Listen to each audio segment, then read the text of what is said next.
ਧੰਨ ਵਾਹਿਗੁਰੂ ਜੀ।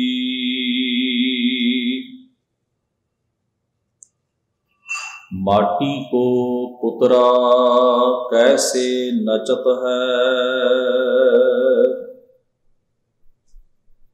देखे देखे सुने बोले दौड़ियो फिरत है। माटी को पुतरा कैसे नचत है,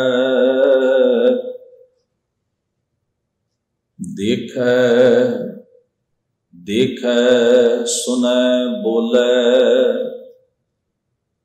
दौड़ियो फिरत है रहा। जब कश पावे तब गर्व करत है, माया गई तब रोवन लगत है। मानो बाज क्रम रास कस है लोबाना,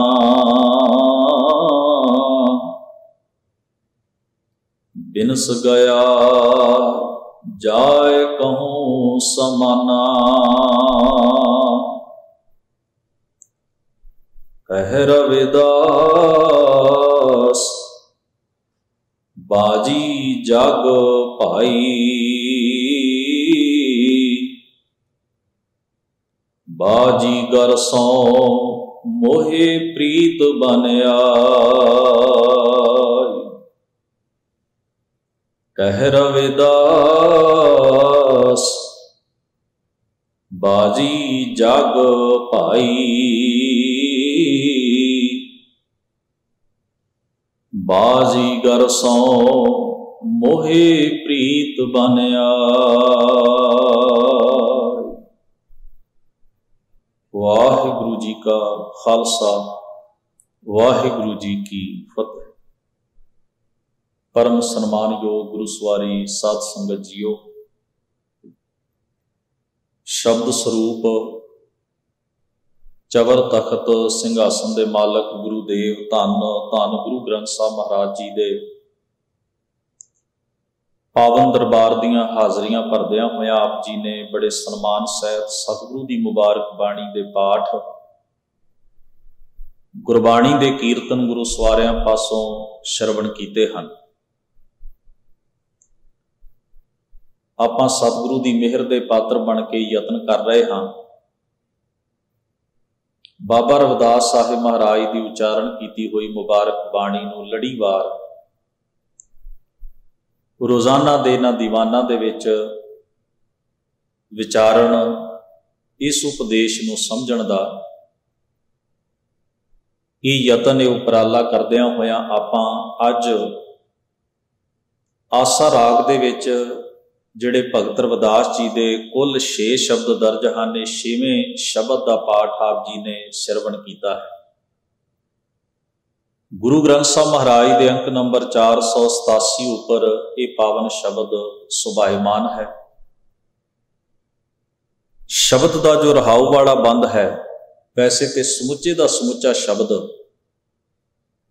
मनुखी जीवन की दशा नूं बयान करता है कि मनुख अपने जीवन विच किस रंग ढंग नाल मायकी पदार्थां दे मोह विच, पदार्थक लालच विच अपने जीवन की कदरों कीमत नूं भुल चुका है। माया की चकाचौंध विच गवाचिया होया कई तरह के चस्के पाल के उन्हां चस्कियां नूं पूरियां करन विच ही सारी जिंदगी की दौड़ लाई रखदा। पहला कोई अपने जीवन में रस पालदा पैदा करता, फिर उन्होंने पूरे करने के उत्ते जोर लाउंदा। तुसीं वेखो ना, जे मैं आम एक नॉर्मल उदाहरण दिया करदा, जिवें किसी मनुख नूं ड्रग की लत है, नशे की, पहला उन्हें वो चस्का लाया है, फिर उसकी पूर्ति वास्ते उन्हें यतन करना पएगा। पहला उसनूं लग्या कि इहदा टेस्ट वेखां, स्वाद वेखां किहो जिहा हुंदा है, ਜਾਂ ਹੋ ਸਕਦਾ ਮਿੱਤਰਾਂ ਦੋਸਤਾਂ ਨੂੰ ਖੁਸ਼ ਕਰਨ ਦੇ ਚੱਕਰ ਵਿੱਚ ਵੀ ਇਹ ਕਰਦੇ ਨੇ, ਚਲੋ ਗੁੱਸਾ ਨਾ ਕਰ ਜਾਣ। ਕਈ ਕੁਝ ਬੰਦਾ ਜਦੋਂ ਪਹਿਲਾ ਸਟੈਪ ਲੈਂਦਾ ਤੇ ਉਹਦੇ ਕੁਝ ਰੀਜ਼ਨ ਹੁੰਦੇ, ਕੁਝ ਕਾਰਨ। ਇਹ ਤਾਂ ਬਿਨਾਂ ਰੀਜ਼ਨ ਹੀ ਚੱਲਦਾ ਸਾਰਾ ਕੁਝ। ਉਹਦਾ ਕੋਈ ਕਾਰਨ ਬਣਿਆ ਹੋਏਗਾ ਤੇ ਉਸਨੇ ਪਹਿਲੀ ਵਾਰ ਸਾਂਝ ਪਾਈ, ਉਹਦਾ ਰਿਲੇਸ਼ਨ ਨਸ਼ੇ ਨਾਲ ਬਣਿਆ, ਦੂਜੀ ਵਾਰ, ਤੀਜੀ ਵਾਰ, ਹੁਣ ਜਿਸ ਵੇਲੇ ਜਿਉਂ-ਜਿਉਂ ਉਹਦੀ ਪ੍ਰੈਕਟਿਸ ਹੁੰਦੀ ਗਈ ਤਿਉਂ-ਤਿਉਂ ਡਿਪੈਂਡ ਹੁੰਦਾ ਗਿਆ। ਹੁਣ ਉਹਨੂੰ ਉਹਦੀ ਪੂਰਤੀ ਕਰਨੀ ਪੈ ਰਹੀ, ਇਹ ਜਾਣਦਿਆਂ ਹੋਇਆ ਵੀ ਮੇਰੀ ਬੋਡੀ, ਮੇਰਾ ਸਰੀਰ ਖੁਰ ਰਿਹਾ ਹੈ, ਪੈਸਾ ਜਾ ਰਿਹਾ ਹੈ, ਇਨਕਮ ਕੋਈ ਹੈ ਨਹੀਂ, ਸਰੀਰ ਕਮਜ਼ੋਰ ਹੋ ਰਿਹਾ, ਬਿਮਾਰੀਆਂ ਲੱਗਣਗੀਆਂ, ਪਰਿਵਾਰ ਵਿੱਚ ਮਾਣ ਸਨਮਾਨ ਨਹੀਂ ਰਹੇਗਾ, ਸੁਸਾਇਟੀ ਵਿੱਚ ਕੋਈ ਮੇਰੇ ਤੇ ਯਕੀਨ ਨਹੀਂ ਕਰੇ। ਕਿੰਨਾ ਕੁਝ ਉਹਦਾ ਜਾਂਦਾ ਉਹਦੀਆਂ ਅੱਖਾਂ ਸਾਹਮਣੇ, ਉਹਨੂੰ ਪਤਾ ਹੈ ਵੀ ਮੇਰੇ ਨਾਲ ਕੀ ਬੀਤ ਰਹੀ। ਪਰ ਹੁਣ ਉਸ ਚਸਕੇ ਨੂੰ ਢੋਂਦਾ ਹੈ, ਉਹਦਾ ਭਾਰ ਉਹਨੂੰ ਚੁੱਕਣਾ ਪੈ ਰਿਹਾ ਤੇ ਉਹਦਾ ਭਾਰ ਉਹ ਚੁੱਕਦਾ। ਸਭਨਾਂ ਨਾਲ ਉਲਝ ਕੇ, ਲੜ ਕੇ, ਸਭ ਕੁਝ ਗਵਾ ਕੇ, ਆਪਣੀਆਂ ਅੱਖਾਂ ਸਾਹਮਣੇ ਤਬਾਹੀ ਨੂੰ ਵੇਖ ਕੇ, ਹੰਢਾ ਕੇ ਆਪਣੇ ਜੀਵਨ ਵਿੱਚ ਉਹਨੂੰ ਢੋਂਦਾ। ਇਹ ਤਾਂ ਇੱਕ ਫੋਰ ਐਗਜ਼ਾਮਪਲ ਗੱਲ ਹੈ। ਕੋਈ ਵੀ ਚਸਕਾ ਬੰਦਾ ਆਪਣੇ ਜੀਵਨ ਵਿੱਚ ਪਾੜ ਲੈ, ਉਸ ਚਸਕੇ ਨੂੰ ਫਿਰ ਢੋਣਾ ਪੈਂਦਾ, ਉਹਦਾ ਭਾਰ ਚੁੱਕ ਕੇ ਜ਼ਿੰਦਗੀ 'ਚ ਤੁਰਨਾ ਪੈਂਦਾ। ਤੇ ਜਿੰਨੇ ਚਸਕਿਆਂ ਦਾ ਭਾਰ ਉਹ ਆਪਣੇ ਜੀਵਨ ਵਿੱਚ ਚੁੱਕੀ ਜਾਂਦਾ ਹੈ, ਓਨਾ ਹੀ ਉਹਦੀ ਜ਼ਿੰਦਗੀ ਦਾ ਰਸ, ਸਵਾਦ, ਫਰੀਡਮ ਖਤਮ ਹੁੰਦੀ ਜਾਂਦੀ। ਅਸੀਂ ਆਮ ਤੌਰ ਤੇ ਫਰੀਡਮ ਕਿਹਨੂੰ ਕਹਿੰਦੇ ਹਾਂ ਕਿ ਲਾਈਫ ਵਿੱਚ ਫਰੀਡਮ ਚਾਹੀਦੀ ਹੈ, ਆਜ਼ਾਦੀ ਚਾਹੀਦੀ ਹੈ। ਸਾਡੀ ਆਜ਼ਾਦੀ ਜਿਹੜੇ ਬਹੁਤੀ ਵਾਰ ਅਸੀਂ ਜਿਹੜੀ ਲਾਈਫ ਦੀ ਫਰੀਡਮ ਦੀ ਗੱਲ ਕਰਦੇ ਹਾਂ ਨਾ, ਉਹ ਪਤਾ ਕੀ ਹੁੰਦੀ ਹੈ, ਸਾਨੂੰ ਹਰ ਕੰਮ ਕਰਨ ਦੀ ਖੁੱਲ੍ਹ ਹੋ ਜਾਏ, ਜੋ ਚਾਹੀਏ ਬੋਲੀ ਜਾਈਏ, ਜੋ ਚਾਹੀਏ ਖਾਈ ਜਾਈਏ, ਜੋ ਚਾਹੀਏ ਪਹਿਨੀ ਜਾਈਏ, ਜਿੱਥੇ ਚਾਹੀਏ ਪੈਸਾ ਖਰਚੀਏ, ਜਿੱਥੇ ਚਾਹੀਏ ਆਈਏ ਜਾਈਏ, ਹਰ ਇੱਕ ਚੀਜ਼ ਦੀ। ਔਰ ਬਹੁਤੀ ਵਾਰ ਜਦੋਂ ਅਸੀਂ ਲਾਈਫ ਦੀ ਫਰੀਡਮ ਦੀ ਗੱਲ ਕਰਦੇ ਹਾਂ ਕਿ ਜ਼ਿੰਦਗੀ ਵਿੱਚ ਆਜ਼ਾਦੀ ਚਾਹੀਦੀ ਹੈ, ਤਾਂ ਪਹਿਲਾ ਡੰਡਾ ਅਸੀਂ ਧਰਮ ਤੇ ਧਰਦੇ ਹਾਂ ਵੀ ਧਰਮ ਸਾਨੂੰ ਜੀਣ ਨਹੀਂ ਦਿੰਦਾ। ਧਰਮ ਕਹਿੰਦਾ ਇਸ ਤਰ੍ਹਾਂ ਨਾ ਕਰੋ, ਇਸ ਤਰ੍ਹਾਂ ਨਾ ਕਰੋ, ਵੀ ਛੱਡੋ। ਪਹਿਲਾਂ ਤਾਂ ਮੈਂ ਧਰਮ ਦਾ ਹੀ ਫਸਦਾ ਵੜਦਾ, ਧਰਮ ਨਹੀਂ ਛੱਡਦਾ। ਧਰਮ ਕਹਿੰਦਾ ਆ ਛੱਡੋ, ਮੈਂ ਧਰਮ ਹੀ ਛੱਡਿਆ। ਇਸ ਕਰਕੇ ਹੁਣ ਮੇਰਾ ਕਿੰਨਾ ਭਾਰ ਹਟ ਗਿਆ, ਹੁਣ ਮੈਂ ਆਜ਼ਾਦ ਹੋ ਗਿਆ। ਜਾਣਾ ਕਿੱਥੇ ਹੈ?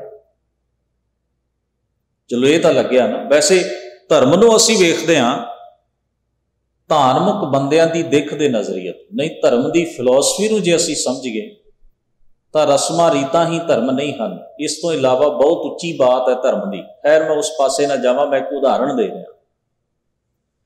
ਫਰੀਡਮ ਦੇ ਨਾਂ ਦੇ ਉੱਤੇ ਅਸੀਂ ਚੰਗੀਆਂ ਕਦਰਾਂ ਕੀਮਤਾਂ ਜਿਹੜੀਆਂ ਇਨਸਾਨ ਨੂੰ ਇਨਸਾਨ ਬਣਾਈ ਰੱਖਣ ਵਿੱਚ ਸਹਾਇਕ ਹੁੰਦੀਆਂ ਨੇ, ਸਭ ਤੋਂ ਪਹਿਲਾਂ ਉਹਨਾਂ ਦੇ ਉੱਤੇ ਪ੍ਰਹਾਰ ਕਰਕੇ ਉਹਨਾਂ ਨੂੰ ਡਿਸਟਰੋਏ ਕਰਨ ਦੀ ਕੋਸ਼ਿਸ਼ ਕਰਦੇ ਹਾਂ। ਲਾਈਫ ਵਿੱਚ ਉਹਨਾਂ ਨੂੰ ਬਾਹਰ ਕੱਢਦੇ ਹਾਂ, ਉਹਨਾਂ ਦਾ ਪ੍ਰਭਾਵ ਛੱਡਦੇ ਹਾਂ।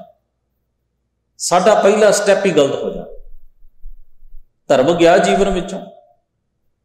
ਫਿਰ ਦੂਜੀ ਅਸੀਂ ਕਹਿੰਦੇ ਵੀ ਅਸੀਂ ਕਿਸੇ ਦੀ ਪ੍ਰਵਾਹ ਕਿਉਂ ਕਰੀਏ, ਸ਼ਰਮ ਗਈ ਜੀਵਨ ਵਿੱਚੋਂ। ਤੇ ਮੇਰਾ ਹਜ਼ੂਰ ਕਹਿੰਦਾ ਸ਼ਰਮ ਧਰਮ ਦੋਏ ਛਾਪ ਖਲੋਏ, ਕੂੜ ਫਿਰੈ ਪ੍ਰਧਾਨ ਵੇਲਾ ਲੋ। ਸ਼ਰਮ ਧਰਮ ਕਾ ਡੇਰਾ ਦੂਰ ਨਾਨਕ ਕੂੜ ਰਹਿਆ ਪਰ। ਵੱਡੇ ਦਾ ਕੁਝ ਡਰ, ਕੋਈ ਤਮੀਜ਼, ਛੋਟੇ ਦੀ ਕੋਈ ਤਮੀਜ਼, ਉਹ ਜਦੋਂ ਚੀਜ਼ਾਂ ਜ਼ਿੰਦਗੀ 'ਚ ਉਹ ਵੀ ਨਾ ਰਹਿਣ, ਫਿਰ ਬੰਦਾ ਉਹਨੂੰ ਲੱਗਦਾ ਹੁਣ ਮੈਨੂੰ ਫਰੀਡਮ ਹੈ। ਇਹੋ ਜਿਹੀ ਫਰੀਡਮ ਮੰਨਣ ਵਾਲਾ ਬੰਦਾ ਜਿਹੜਾ ਹੈ, ਮਾਫ ਕਰਨਾ, ਉਹ ਚਕਰੈਲ ਕਿਸਮ ਦਾ ਹੋ ਜਾਂਦਾ, ਚਾਰ ਚਫੇਰੇ। ਉਹ ਜਿਹੜੀ ਫਰੀਡਮ ਮੰਨਦਾ ਉਹ ਫਰੀਡਮ ਨਹੀਂ ਹੁੰਦੀ, ਬੇਸਿਕਲੀ ਉਹ ਮਨ ਚਲਾਪਨ ਹੁੰਦਾ। ਉਹ ਇੱਕ ਅਵਾਰਾ ਗਰਦੀ ਹੁੰਦੀ ਹੈ, ਜਿਹੜੀ ਸੁਰਤ ਕਰਕੇ ਵੀ ਹੈ, ਫਿਜ਼ੀਕਲੀ ਵੀ ਹੈ, ਮਾਨਸਿਕ ਤੌਰ ਤੇ ਵੀ। ਉਹ ਫਿਰ ਐਸੇ ਬਾਹਰੀ ਤੌਰ ਤੇ ਐਸੇ ਐਬ ਪਾਲਦਾ, ਐਸੇ ਚਸਕੇ ਪਾਲਦਾ, ਉਹਨੂੰ ਲੱਗਦਾ ਮੈਂ ਆਜ਼ਾਦ ਨਹੀਂ ਹੁੰਦਾ, ਉਹ ਨਵੇਂ ਜਾਲ ਵਿੱਚ ਫਸ ਗਿਆ। ਔਰ ਉਹ ਜਾਲ ਉਹਦੇ ਲਈ ਜ਼ਿਆਦਾ ਮਾਰੂ ਕਿਸਮ ਦਾ। ਉੱਥੇ ਹੁਣ ਉਹ ਜਿਹੜੀਆਂ ਚੀਜ਼ਾਂ ਦਾ ਭਾਰ ਢਾਉਂਦਾ ਹੈ ਨਾ, ਉਹਨੂੰ ਲੱਗਦਾ ਸੀ ਪਰਿਵਾਰ ਭਾਰ ਹੈ, ਵੱਡਿਆਂ ਦੀ ਗੱਲ ਸੁਣਨਾ ਬੋਝ ਹੈ, ਛੋਟਿਆਂ ਦਾ ਖਿਆਲ ਰੱਖਣਾ ਭਾਰ ਹੈ, ਵਾਧੂ ਦੀ ਜ਼ਿੰਮੇਵਾਰੀ ਹੈ, ਧਰਮ ਦੀ ਗੱਲ ਸਮਝਣੀ, ਮੰਨਣੀ, ਮਹਾਨ ਸਤਿਪੁਰਖਾਂ ਦੇ ਰਾਹ ਤੇ ਚੱਲਣਾ, ਇਹ ਵਾਧੂ ਦਾ ਭਾਰ ਮੇਰੇ ਉੱਤੇ ਲੱਦਿਆ ਗਿਆ। ਹੁਣ ਮੈਂ ਹੌਲਾ ਹੋ ਗਿਆ, ਮੈਂ ਭਾਰ ਲਾ ਦਿੱਤੇ ਨੇ। ਪਰ ਜਿਹੜੇ ਉਹਨੇ ਨਵੇਂ ਭਾਰ ਚੁੱਕੇ ਨੇ ਨਾ, ਉਹਦੇ ਖਾਤਮੇ ਵੱਲ ਜਾਂਦੇ, ਉਹਦੀਆਂ ਨਸਲਾਂ ਨੂੰ ਤਬਾਹ ਕਰ ਦੇਣਗੇ। ਇਹ ਜਿਹੜੀ ਚੀਜ਼ ਹੈ, ਇਹਨੂੰ ਸਮਝਣਾ ਪੈਣਾ ਵੀ ਫਰੀਡਮ ਦਾ ਅਰਥ ਕੀ ਹੈ ਜ਼ਿੰਦਗੀ ਦੇ ਵਿੱਚ।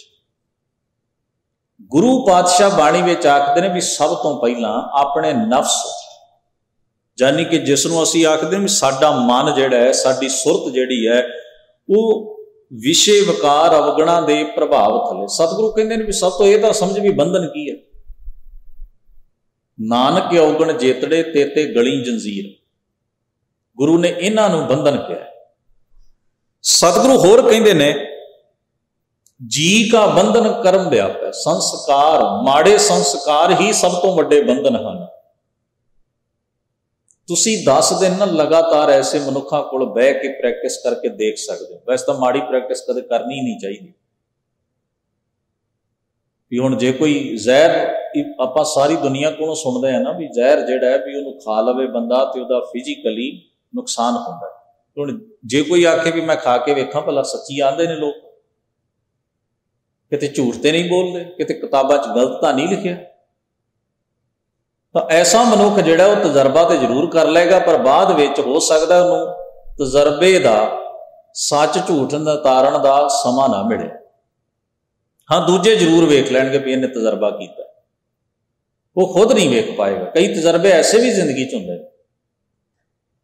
पर तुसी वेखो भी एक ऐसी महफिल विच ऐसे लोगों विच बहन का रोज सानू सबब बनता होवे ना, 2 दिन 4 दिन 5 दिन 10 दिन 1 महीना 2 महीने 6 महीने, वो चुगलखोरां दी ही सारी सोसाइटी होवे, मजलस होवे, तो तुसी चुगलखोर बनने तो बिना बच नहीं सकोगे। इफैक्ट है जो जैसी संगत मिले सो तैस। तुसी पहला तो उन्होंने नफरत करोगे किहो जे लोगों च मैनूं बहना पै रहा, उन्हों की चुगली दूजे को जा करोगे, बड़े घटिया लोग ने, वेखो इवें करते इवें करते इवें करते। हौली हौली तुसी पार्टिसिपेट करना शुरू करोगे, मूँह रखना पएगा। कई कुछ होंदा है, रीजन होंदे, जे मैं पहला कहा ना किते जदों पहला स्टैप बंदा लैंदा कोई ना कोई कारण बनता। जे बंदा उस कारण नूं उस वेले समझ लवे भी कोई वजह नहीं बनती, मैं इसनूं दुरकारदा इस कारण तो बच जा, हौली हौली वो प्रभाव साडे जीवन उत्ते पैना आरंभ हो जाता। तो चस्कियां की गल जिहड़ी है बाबा रविदास साहब जी ने इस मुबारक शब्द विच कीती, और शब्द बड़े मुबारक वरते। उन्होंने पहला लफज वरत्या साडी इस जिंदगी दी, साडी इस लाइफ की जिहड़ी पाया है, जिहड़ी लिमिट है, ते साडी बॉडी की जिहड़ी लिमिट है जां पाया, इहनूं दस्से इहदी किन्नी अहमियत है।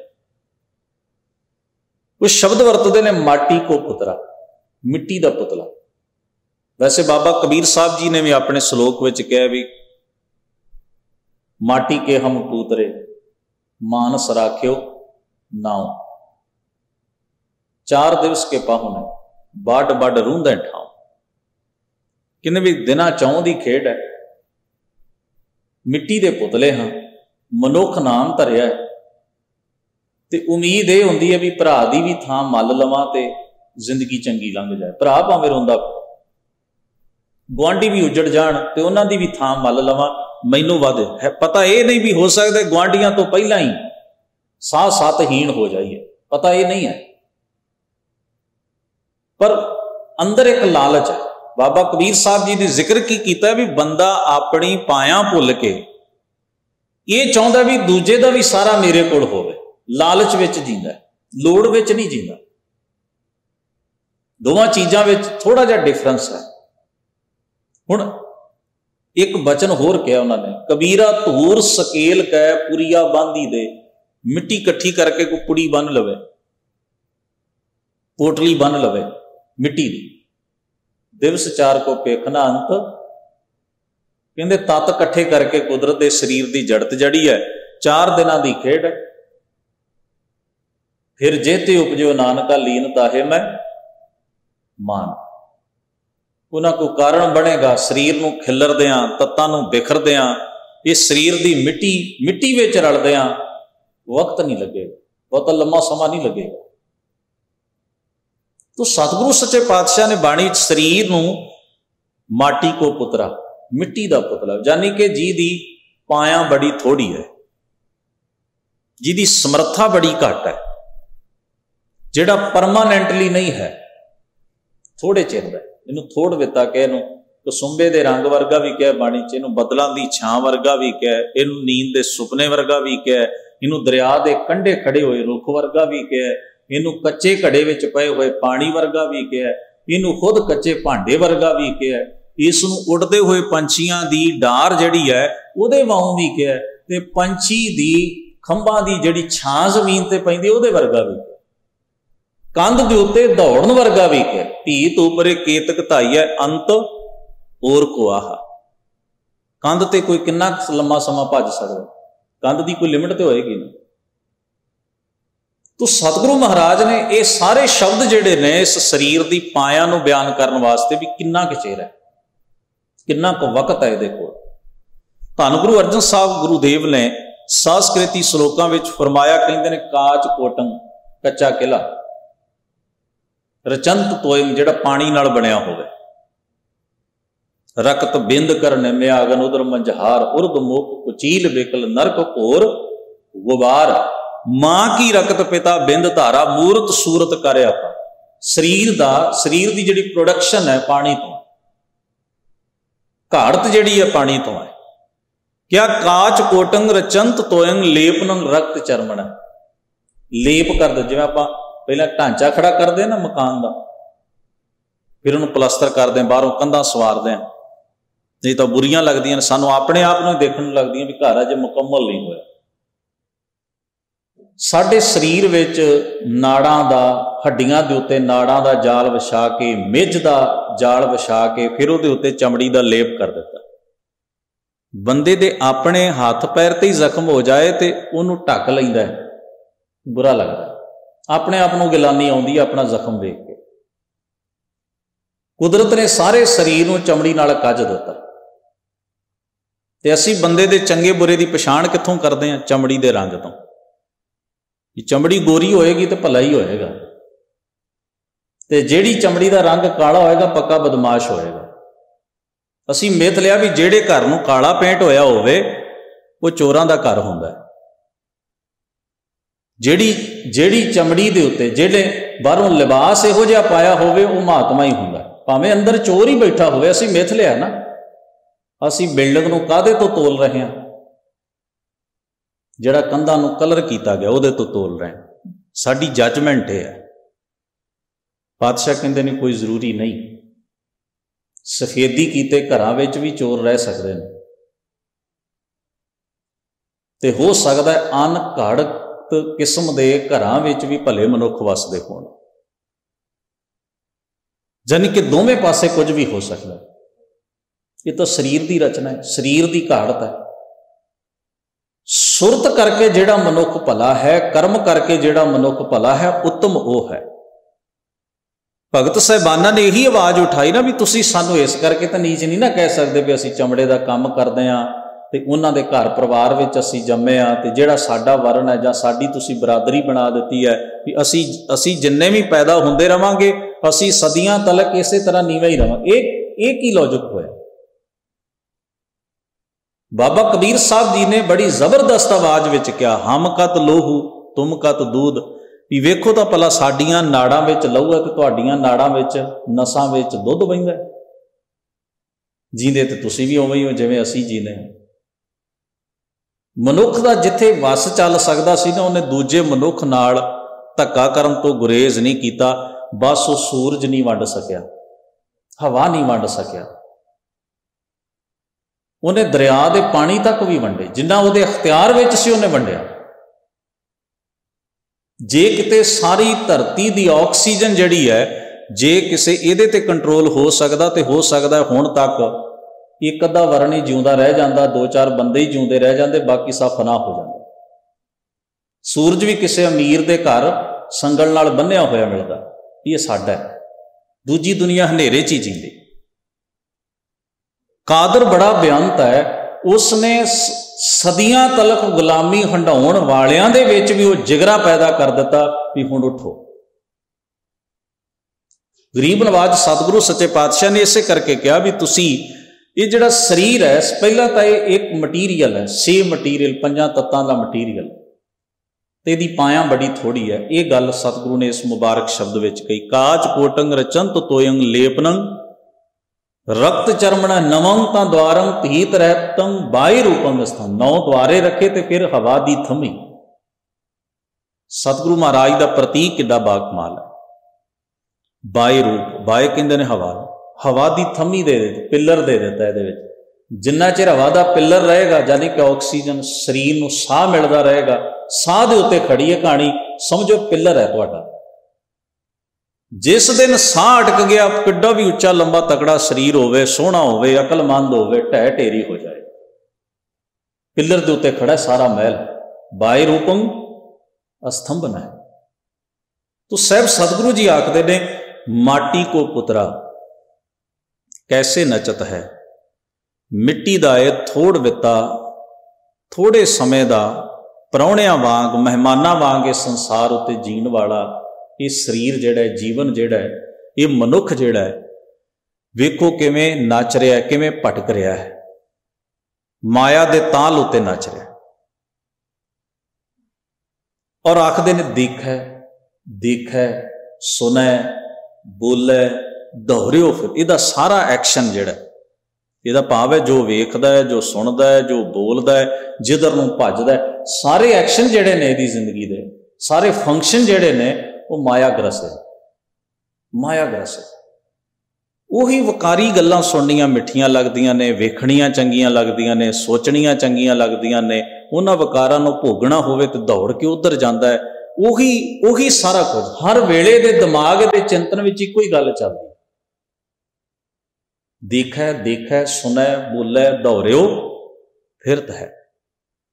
फिर दी मनोवस्था दसदे, कहंदे जब कश पावै तब गर्व करत है।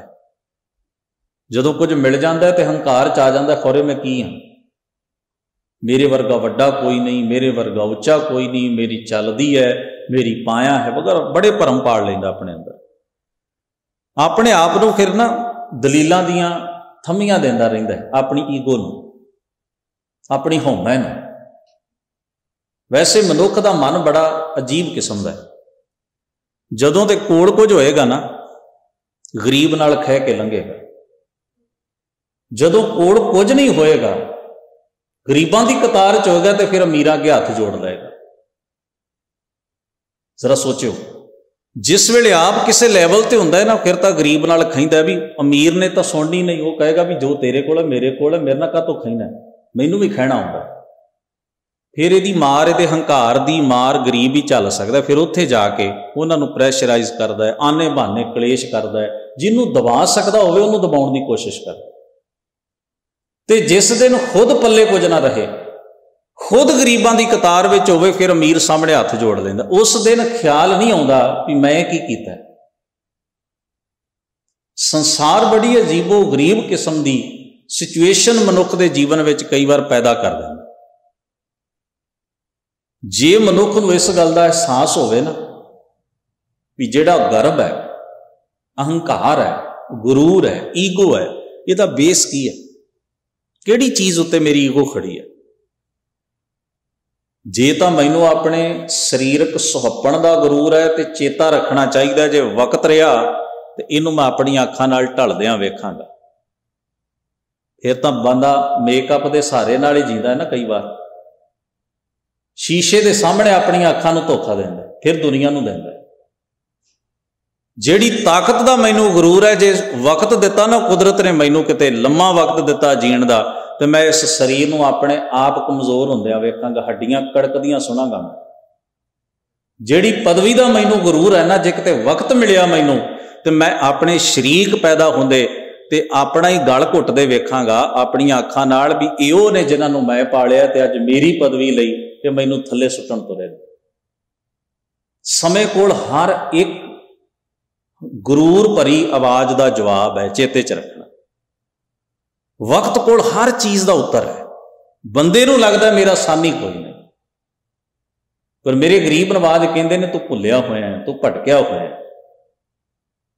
इसलिए मोटिवेट करने वास्ते ये जिहड़ी उदाहरण दी जाती है तारीख दे विचों कि शाह सिकंदर ने वो बड़ी जवानी की उम्र विच सी जिस वेले वो ब्यास दरिया पंजाब तो वापस मुड़ गया। इन्ना जबरदस्त मुकाबला उहदा किसी हाकम ने नहीं सी कीता जिन्ना पोरस ने किया। पर साडी अकल वेखो, साडे मुल्क दीआं किताबां विच अजे भी सिकंदर नूं महान कहा जाता है। जिहड़ा लुटण आया वह महान है तो जिहड़ा लड़िया वह महान ही नहीं अपनी धरती लई।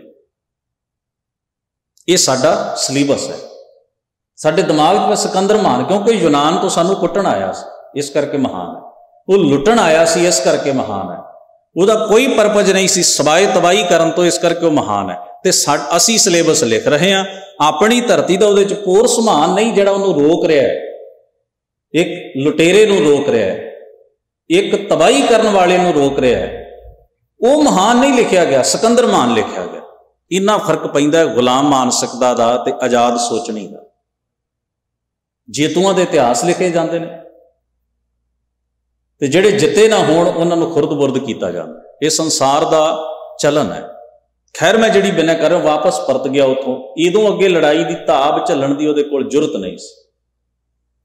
नमूनिया होया, यूनानी हिकमत किसी वेले दुनिया ते राज करती सी, पर अखीर शरीर तो प्राण न्यारे होण ते आ गए ते अपने निकटवर्तियां नूं कहिंदा भी मैं चाहुंदा, मैं एक भरम विच रिहां, दुनिया नूं जितना है, शायद अजे मैं दुनिया दे अध विच भी नहीं पहुंचा। जिथों जिथों तक खबर मिलती गई अगे तुरिया गया, बड़ा समय साथी मरते गए, जवाब देंदे गए, नवे सिपाही भर्ती करता गया, गांह तुरदा गया, दौड़ बड़ी लंबेरी सी, पर जीवन ने साथ ना दिता। हुण वो अपने साथियों नूं कहंदा भी जदों मेरे मुल्क विच मेरा जनाजा लैके जाओ मेरे शहर विच ते मेरे हाथ अर्थी तो बाहर रखना। मेरे वर्गे होर किन्ने पागल होणगे जिन्हां नूं ये ख्याल होएगा दुनिया जितनी जिंदगी भुल ही जाणगे, जिंदगी भुल ही जाणगे, पर उहदा हशर कोई चेते नहीं कराउंदा। बस सिकंदर महान इस करके भी वह दौड़िया बहुत, उन्हें कतल बहुत किए, शहर बहुत तबाह किए, उन्हें हाकमां नूं दूजिਆਂ नूं अपने कदमां ते इस करके महान है। ये नशे की डोज ही बथेरी है होर पागल पैदा करने वास्ते। हशर कोई नहीं दसेगा भी वह हशर की है। जे हशर दसांगे तो फिर सिकंदर महान नहीं रहेगा। एक फकीर भी महान हो सकता भी जीवन किने जीविया, महान तो वह होया जिसने जीवन का आनंद लिया, जिसने जीवन को माणिया, जिसने जिंदगी की कदर की है, अपनी भी तो दूजे की भी, महान तो वह होएगा। पर क्योंकि असी सारे हंकारी हाँ, सानू एक हंकारिया बंदा ही महान नजर आएगा, गरीबड़ा महान नजर नहीं आएगा। बस ये साडे कान है, साडे सोचण विच भी ते साडे वेखण विच भी। सतगुरु सच्चे पातशाह महाराज कहते जब कश पावै तब गर्भ करत है, माया गई तब रोवन लगत। जदों सब कुछ चला जाता है फिर होंदा भी उन्ना ही है। जिन्ना उच्चा हंकार का सिर होंदा है उन्नी ही कूक भी उच्ची होंदी है इहदे दुख दी। जब कश पावै तब गर्भ करत है, माया गई तब रोवन लगत है। मन बाच क्रम रस कसै लुभाना, कहते मन करके संकल्प फुरनिया करके बचन बोली विच भी फिर प्रभाव मन का ही आउंदा है, ते कर्म भी उहो जिहा हुंदा है जिहो जिहा मन ते बचन हो। मन करके कर्म बनना, मन करके बचन करके कर्म करके सतगुरु आखदे जाने कि समुचा किरदार जिहड़ा इहदा रसां कसां विच लुभाएमान चस्कियां विच लोभी होया पिया, विकारां विच ग्रसिया पिया। बिनस गाया जाए कहूं समान। अज असीं धन गुरु हरकृष्ण महाराज पातशाह का प्रकाश पुरब भी मना रहे हैं, और वो गरीब नवाज के जीवन की बड़ी महान एक घटना है। संखेप विच कहां, सतगुरु जिस वेले दिल्ली पधारे तो औरंगजेब ने अपना शहजादा मुअज्जम महाराज की हजूरी विच कोई तोहफे दे के भेजे। सतगुरु की उम्र छोटी सी फिजिकली, इस करके उन्होंने बाला प्रीतम कहा जाता। महाराज गुरु हरकृष्ण महाराज लिए उसने बड़िया कीमती चीज़ां तोहफे वजों बादशाह ने भेजिया, औरंगजेब ने ते सदा दे भेजिया भी मैं तुहाडे नाल मुलाकात चाहुंदा। तोहफे कुछ इस किस्म के सन, कुछ खिडौने भी भेजे। सोचनी है ना अपनी बंदे, कुछ खिडौने भी भेजे, कीमती नगीने भेजे, सोने के जेवर गहने भेजे, चंगे रेशम के वस्त्र भेजे, जरीदार जिन्हों आप कहने भी सोने की कढ़ाई वाले वस्त्र। ਭਾਰਤ ਦਾ ਬਾਦਸ਼ਾਹ ਤੋਹਫੇ ਭੇਜ ਰਿਹਾ ਸੀ, ਤੂੰ ਸਸਤੀ ਚੀਜ਼ ਤੇ ਭੇਜੇਗਾ ਨਹੀਂ। ਔਰ ਉਹ ਲਿਆਂਦੇ ਇਸ ਤਰੀਕੇ ਨਾਲ ਗਏ ਵੀ ਜਿਵੇਂ ਗੁਰੂ ਹਰਕ੍ਰਿਸ਼ਨ ਮਹਾਰਾਜ ਪਾਤਸ਼ਾਹ ਬੜੇ ਗਰੀਬੜੇ ਨੇ, ਛੋਟੇ ਨੇ, ਤੇ ਇਹ ਸਭ ਕੁਝ ਵੇਖ ਕੇ ਉਹ ਬਹਿਕ ਜਾਣਗੇ, ਭਰਮ ਜਾਣਗੇ। ਮੇਰੇ ਹਜ਼ੂਰ ਨੇ ਉਹ ਸਾਰੇ ਤੋਹਫੇ ਵੀ ਵਾਪਸ ਕੀਤੇ। ਔਰ ਗੁਰੂ ਨਾਨਕ ਮਹਾਰਾਜ ਦਾ ਇੱਕ ਸ਼ਲੋਕ ਆਉਂਦਾ ਹੈ, ਉਹ ਆਪਣੇ ਦੀਵਾਨ ਕੋਲੋਂ ਲਿਖਵਾਇਆ ਤੇ ਨਾਲ ਭੇਜ ਦਿੱਤਾ, ਕਹਿਣ ਲੱਗੇ ਸਾਡੇ ਵੱਲੋਂ ਇੰਨਾ ਹੀ ਬਹੁਤ ਹੈ। ਉਹ ਸ਼ਲੋਕ ਗੁਰੂ ਗ੍ਰੰਥ ਸਾਹਿਬ ਦੇ ਵਿੱਚ ਦਰਜ ਹੈ, ਕਿਆ ਖਾਧਾ ਕਿਆ ਪਹਿਨਦਾ ਹੋਏ, ਜਾਂ ਮਨ ਨਾਹੀ ਸੱਚਾ ਸੋਏ। ਇਹ ਸਮੁੱਚਾ ਸ਼ਲੋਕ ਆਪਾਂ ਵਿਚਾਰਾਂਗੇ ਆਉਣ ਵਾਲੇ ਦੀਵਾਨਾਂ 'ਚ। ਗਰੀਬ ਨਵਾਜ਼ ਨੇ ਉਹਦੇ ਵਿੱਚ ਗੁਰੂ ਨਾਨਕ ਪਾਤਸ਼ਾਹ ਨੇ ਕਿਹਾ, ਨਾਨਕ ਸੱਚੇ ਨਾਮ ਬਿਨ ਸਭੇ ਟੋਲ ਵਿਨਾਸ਼। ਤੇਰੇ ਕੋਲ ਖਾਣ ਲਈ ਬਹੁਤ ਕੁਝ ਹੈ, ਪਹਿਨਣ ਲਈ ਬਹੁਤ ਕੁਝ ਹੈ, ਕਿਆ ਮੇਵਾ ਕਿਆ ਘਿਓ ਗੁੜ ਮਿੱਠਾ, ਕਿਆ ਮੈਦਾ ਕਿਆ ਮਾਸ, ਕਿਆ ਕੱਪੜ ਕਿਆ ਸੇਜ ਸੁਖਾਲੀ, ਕੀ ਜੈ ਭੋਗ ਵਿਲਾਸ। ਤੇਰੇ ਕੋਲ ਲਸ਼ਕਰ ਨੇ, ਘੋੜੇ ਨੇ, ਚੰਗੀਆਂ ਸਵਾਰੀਆਂ ਨੇ, ਰਸੋਈਆਂ ਤੇਰੀਆਂ ਸਮਾਨ ਨਾਲ ਭਰੀਆਂ ਨੇ, ਸੋਹਣੀਆਂ ਸੇਜਾਂ, ਰੇਸ਼ਮੀ ਵਸਤ, ਹਰ ਤਰ੍ਹਾਂ ਦੀ ਸਹੂਲਤ ਤੇਰੇ ਕੋਲ ਹੈ। ਕੀ ਹੋਇਆ? ਕਿੱਡੀ ਕੁ ਵੱਡੀ ਗੱਲ ਹੈ। ਇਹ ਸਾਰਾ ਕੁਝ ਹੋਣਾ ਤਾਂ ਸਾਬਤ ਨਹੀਂ ਨਾ ਕਰਦਾ ਵੀ ਤੂੰ ਚੰਗਾ ਹੋ ਗਿਆ। ਇਹ ਤਾਂ ਪਹਿਲਿਆਂ ਕੋਲ ਵੀ ਬਹੁਤ ਸੀ ਜਿਹੜੇ ਛੱਡ ਗਏ, ਜਿਨ੍ਹਾਂ ਦਾ ਤੇਰੇ ਕੋਲ ਆਇਆ ਉਹ ਛੱਡ ਗਏ ਨਾ। ਤੇ ਜੇ ਇਕੱਠਾ ਕਰਨ ਵਾਲੇ ਪਹਿਲੇ ਛੱਡ ਗਏ ਤੇ ਤੇਰੇ ਲਈ ਕੋਈ ਕਾਨੂੰਨ ਵੱਖਰਾ ਤੇ ਨਹੀਂ ਕੁਦਰਤ ਦਾ, ਤੇਰੇ ਲਈ ਵੀ ਉਹੋ ਜਿਹਾ। ਨਤੀਜਾ ਕੀ ਹੈ ਸ਼ਲੋਕ ਦਾ? ਨਾਨਕ ਸੱਚੇ ਨਾਮ ਬਿਨ ਸਭੇ ਟੋਲ ਵਿਨਾਸ਼। ਤੂੰ ਸਤਿਗੁਰੂ ਕਹਿੰਦੇ ਬਿਨਸ ਗਿਆ ਜਾਏ ਕਹੂੰ ਸਮਾਨਾ।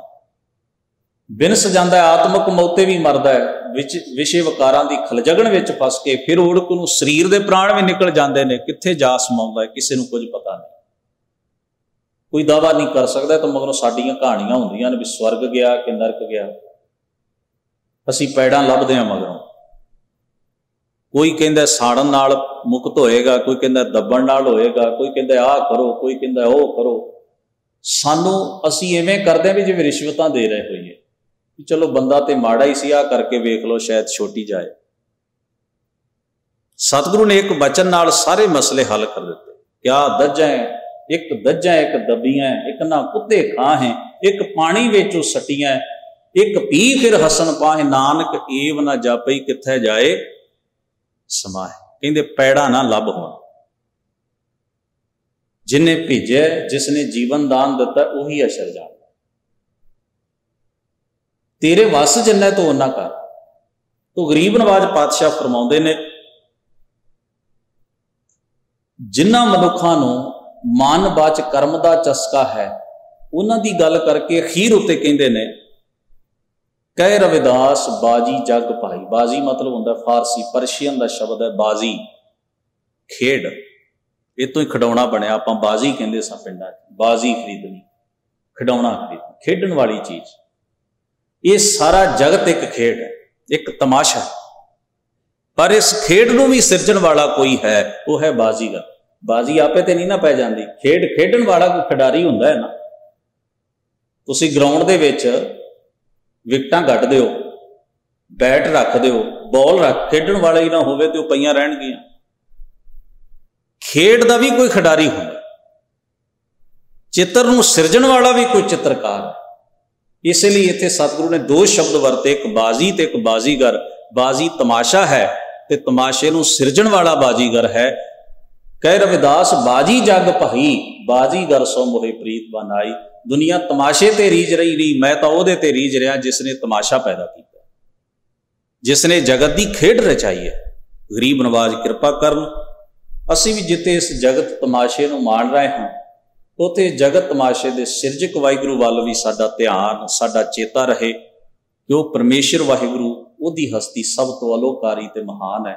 ਗਰੀਬ ਨਵਾਜ਼ ਹੋਈਆਂ ਭੁੱਲਾਂ ਚੁੱਕਾਂ ਦੀ ਖਿਮਾ ਬਖਸ਼ਿਸ਼ ਕਰਨ। ਆਪ ਸਭਨਾਂ ਦਾ ਧੰਨਵਾਦ। ਸਾਹਿਬ ਸਤਿਗੁਰੂ ਗੁਰੂ ਹਰਕ੍ਰਿਸ਼ਨ ਮਹਾਰਾਜ ਦੇ ਪ੍ਰਕਾਸ਼ ਪੁਰਬ ਦੀਆਂ ਆਪ ਜੀ ਨੂੰ ਬਹੁਤ ਬਹੁਤ ਵਧਾਈਆਂ। ਅਦਬ ਸਾਹਿਬ ਗੁਰੂ ਫਤਿਹ ਨਾਲ ਸਾਂਝ ਬਣਾਓ। ਵਾਹਿਗੁਰੂ ਜੀ ਕਾ ਖਾਲਸਾ, ਵਾਹਿਗੁਰੂ ਜੀ ਕੀ ਫਤਿਹ।